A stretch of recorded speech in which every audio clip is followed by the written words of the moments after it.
वेदांत दर्शनम तृतीय अध्याय तृतीय पाद।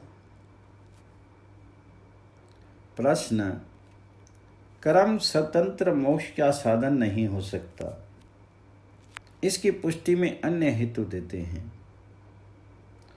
श्रुति लिंग वाक्य आदि प्रमाणों में श्रुति को ही सबसे बलवान माना है, इसलिए उसका बाध नहीं हो सकता, क्योंकि बलवान ही दुर्बल की बाधा कर सकता है, दुर्बल बलवान को नहीं। इसका मीमांसा शास्त्र में निर्णय कर दिया है। इस कारण श्रुतियों में ज्ञान को ही मुक्ति का साधन प्रतिपादित किया है, कर्म को नहीं। इसलिए कर्म को भी स्वतंत्र रूप में मुक्ति का साधक मानना श्रुति विरुद्ध है। पुनः उक्त विषय में अन्य हेतु देते हैं। उपासना से भिन्न कर्म का अलग फल होता है, ऐसा देखा जाता है। वह कह आए भी हैं कि कर्मों से प्रतिबंधकों का नाश होता है और उपासना से ब्रह्म प्राप्ति होती है। पुनः कर्म को ब्रह्म प्राप्ति का साधक नहीं कहा जा सकता, इसलिए दोनों के फल पृथक पृथक हैं।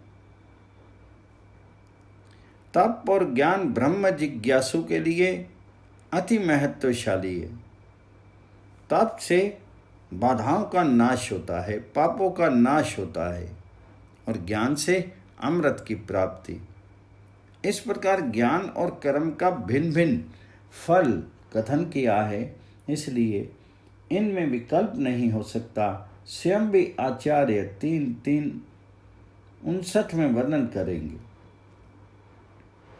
प्रश्न: ज्ञान और उपासना भी एक विकल्प नहीं हो सकते। इसे कहते हैं, नाम की समानता से भी ज्ञान और उपासना एक नहीं हो सकते, क्योंकि मृत्युपद वाच्य अग्नि और आदित्य पुरुष के समान दोनों में विलक्षणता देखी जाती है। लोक संहार की प्राप्ति नहीं होती। ज्ञान को विद्या भी कहते हैं और गत सूत्र में प्रज्ञा को उपासना भी कहा है। इन दोनों को ये समानता है जो मोक्ष हेतु विकल्प हो सकते हैं, परंतु आचार्य का अभिप्राय ये है कि इन दोनों का फल अलग अलग है, इसलिए नाम मात्र की समानता से दोनों ही मोक्ष प्राप्ति में स्वतंत्र हो, यह संभव नहीं। जैसे मृत्यु नाम अग्नि का भी है और ईश्वर का भी अग्नि में मृत्यु। बृहदारण्य 3:10 में अग्नि को मृत्यु कहा है, क्योंकि वह वस्तुओं का संहार कर देता है। शतपथ 10:5-2-3 में इसमें ईश्वर को मृत्यु कहा है, क्योंकि वह संपूर्ण ब्रह्मांड का संहार कर देता है, परंतु भौतिक अग्नि को ईश्वरवत विश्व संहारक नहीं कह सकते। वह तो कुछ एक स्थानों का ही नाश कर सकता है।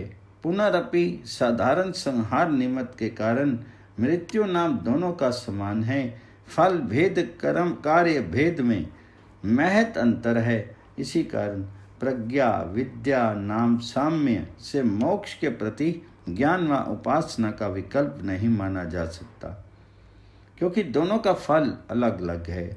ज्ञान का फल मोक्ष प्राप्ति और उपासना का चित्त विक्षेप वृत्तियों का नाश करना। हाँ, उपासना को सहयोगी माना जा सकता है। प्रश्न: अब उक्त विषय का उपसंहार करते हुए आचार्य स्वमत प्रस्तुत करते हैं।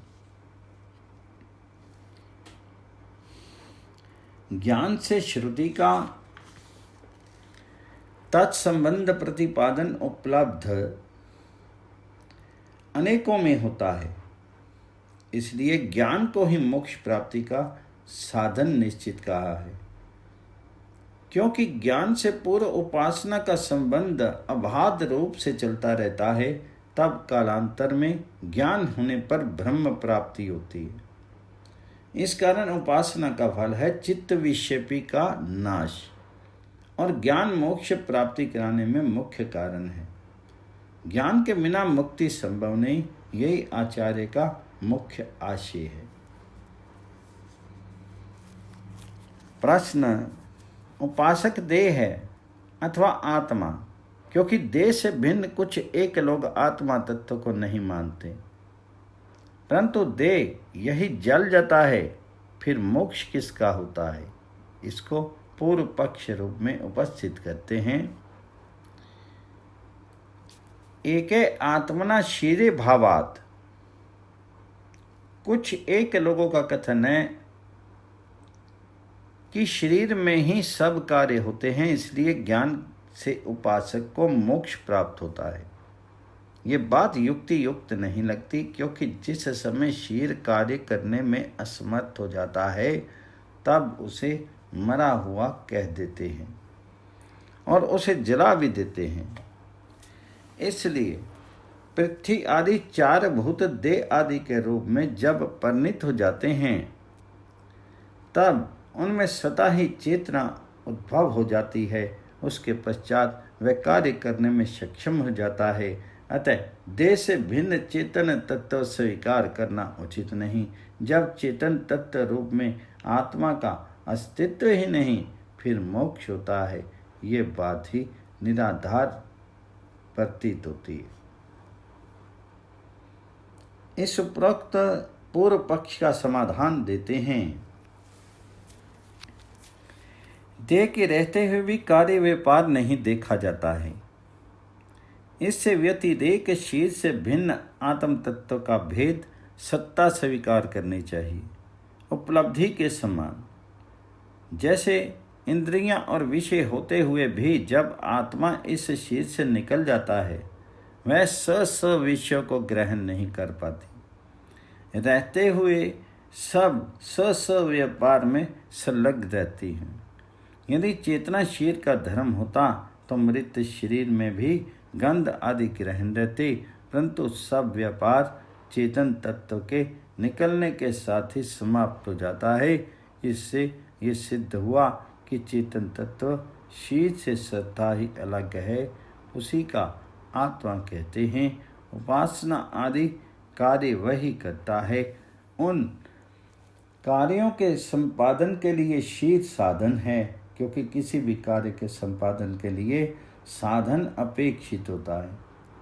साधन के बिना साधक साध्य को प्राप्त नहीं हो सकता।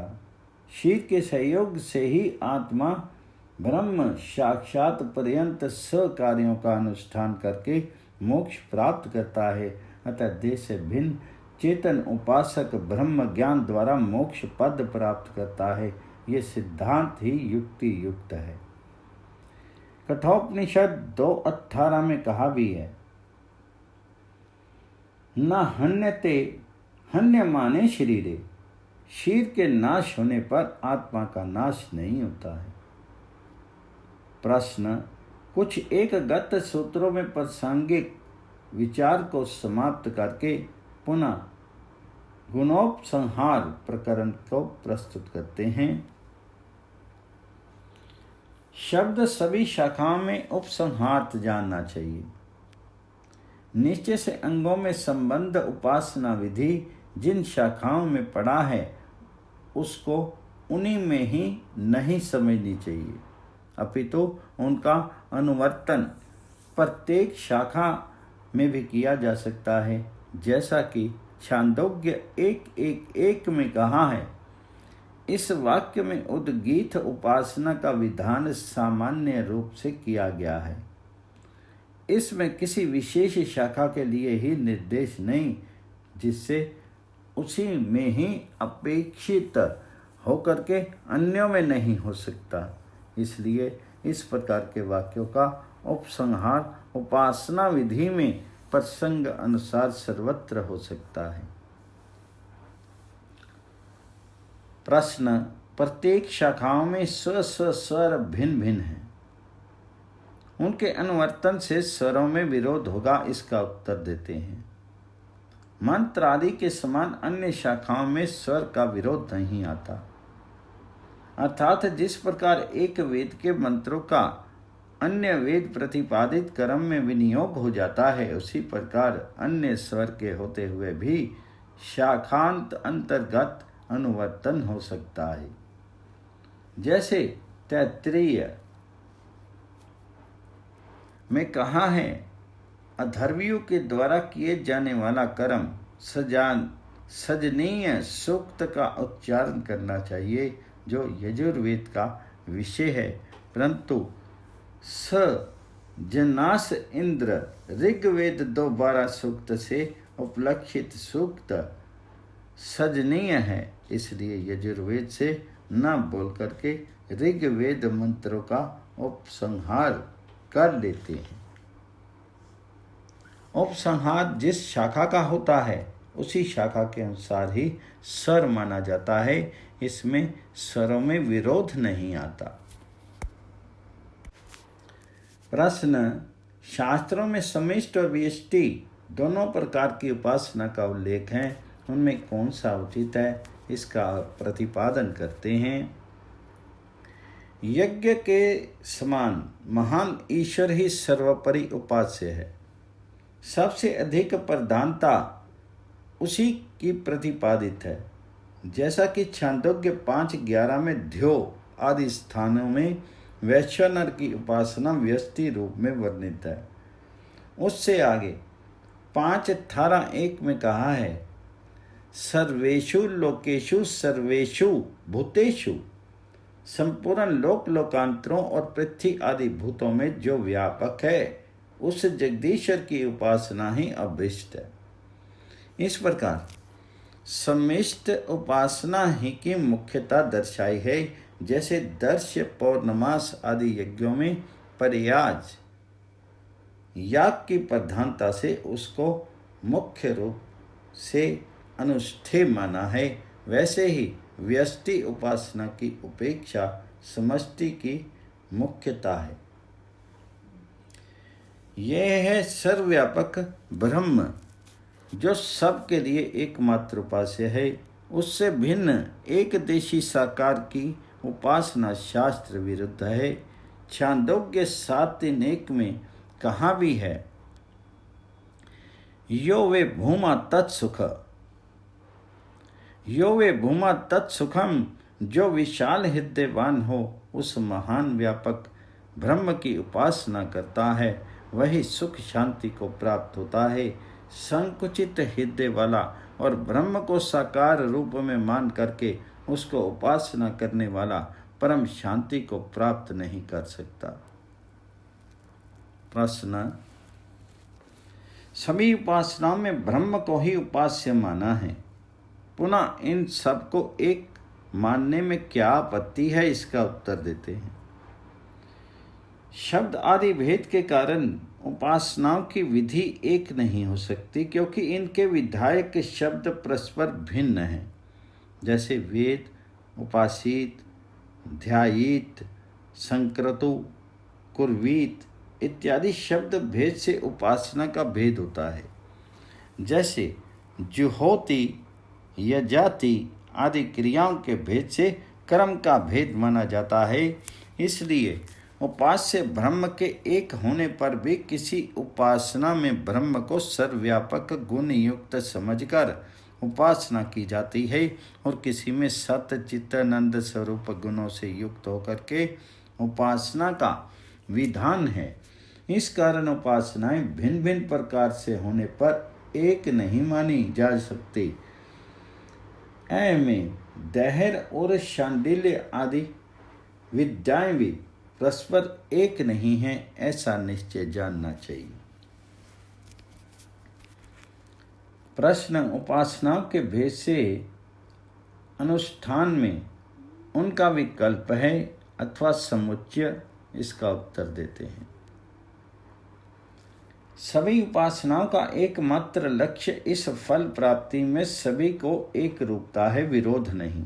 इसलिए उनके अनुष्ठान में विकल्प स्वीकार करना ही समुचित है। जैसे एक ही गंतव्य स्थान पर पहुंचने के लिए साधन मार्ग भिन्न भिन्न हैं, तो यह आवश्यक नहीं कि प्रत्येक एक ही साधन व मार्ग से जाएं। वह किसी भी रेल मोटर आदि से जा सकता है। वैसे ही जो उपरोक्त शास्त्र विहित उपासनाओं का विधि प्रतिपादित कर आए हैं अथवा ना की गई हो, पर हो वह वेद के अनुकूल, उनमें से किसी भी विधि का अनुष्ठान करता हुआ ब्रह्म साक्षात्कार कर सकता है। इसलिए सबके लिए एक ही विधि का अनुष्ठान आवश्यक नहीं और एक के लिए सबका अनुष्ठान आवश्यक नहीं। हाँ, यज्ञों का अनुष्ठान सबके लिए सभी यज्ञों का करना इसलिए आवश्यक है कि उनके फल भिन्न भिन्न होते हैं। जो जिस फल को चाहेगा उसको उसी यज्ञ का अनुष्ठान आवश्यक है, इसमें विकल्प नहीं है, ऐसा शास्त्र उपदेश है। प्रश्न, काम्य उपासनाओं में भी पूर्ववत विकल्प होगा? ये समुच्चय इसका उत्तर देते हैं। तू शब्द आकांक्षा के निवारणार्थ है। काम्य उपासनाओं का अनुष्ठान इच्छा अनुसार अनुष्ठाता की इच्छा पर निर्भर है। समुच्चय से की जाए एक एक करके, क्योंकि उनमें उपरोक्त हेतु का अभाव है। पूर्व सूत्र में सभी उपासनाओं का फल एकमात्र ब्रह्म साक्षात्कार करना था, परंतु काम्य उपासनाओं में फल सबका भिन्न भिन्न होता है। इसलिए उसी प्रकार की उपासना करनी होगी, उससे भिन्न की नहीं। ये बात चाहे इकट्ठे करने से सिद्ध हो, चाहे विकल्प से। इस कारण इसमें कोई विकल्प व समुच्चय का नियम निर्धारित नहीं हो सकता। प्रश्न, अब अंगभूत उपासनाओं के समुच्चय अथवा विकल्प की व्यवस्था में पूर्व पक्ष करते हैं। कर्मांगभूत उद्गीत आदि उपासनाओं में जैसा आश्रय हो वैसा ही विधान होता है। जैसे अंगभूत उपासना का आश्रय कर्म है, सभी अंग मिलकर के कर्म को पूरा करते हैं। जिस प्रकार परयाज, अनुयाज आदि सब अंग मिलकर के दर्श, पौर्णमास आदि सभी यागों को संपादन करते हैं, इसी प्रकार उपासना के सभी अंग मिलकर के प्रधान उपासनाओं को संपादन करें, ऐसा पूर्व पक्ष का अपना मत है।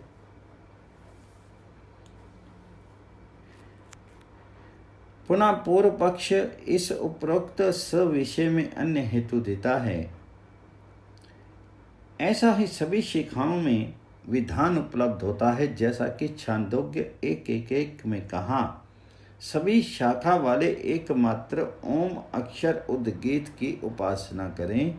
इससे अंग उपासनाओं के समुच्चय का होना प्रमाणित होता है। पूर्व पक्ष उक्त विषय में अन्य हेतु देते हैं। समाहार कमी की न्यूनता को पूरा करने से अंग उपासनाओं में यथा आश्रय भाव समुच्चय की सिद्धि होती है। जैसे छांदोग्य 1:5:5 में कहा है, ऋग्वेदियों के प्रणव और सामवेदियों के उद्गीत की एकता को जानने वाला उद्गाता यज्ञ में सामगान आदि की अशुद्धि को दूर कर देता है। यज्ञ में हुई कमी को दूर करना ही समाहार है। इससे भी सिद्ध है कि यज्ञ अनुष्ठान में सब यज्ञ संबंधी उपासनाओं का समुच्चय है, विकल्प नहीं। पूर्व पक्ष सपक्ष सिद्धार्थ अन्य हेतु देता है। कर्म के आगे अंग उपासना सहित ओम का सब कर्मों में समान रूप में होना शास्त्र में उपलब्ध होता है, जैसा कि छांदोग्य 1:1-9 में कहा है, उस ओमकार से ऋग, यजु और साम ज्ञान, कर्म और उपासना ये तीन विद्या प्रवृत्त होती हैं। ओम का उच्चारण करके होता स्तुति करता है, अधर्वी ओम कह करके सकर्म में लग जाता है और उद्गाता ओम कहकर के सामगान गाता है, अर्थात मंत्रों को यथा वेदों के स्वर में गाता है, इत्यादि वाक्यों द्वारा ओमकार का उच्चारण सभी के लिए समान रूप में कथन किया है। इससे भी यही सिद्ध होता है कि यज्ञार्थ भूत उद्गीत और उपासनाओं में सभी का समुच्चय होना चाहिए, विकल्प नहीं, ऐसा पूर्व पक्ष का मत है। उक्त पूर्व पक्ष का समाधान देते हैं। शब्द पूर्व पक्ष के निवारणार्थ है।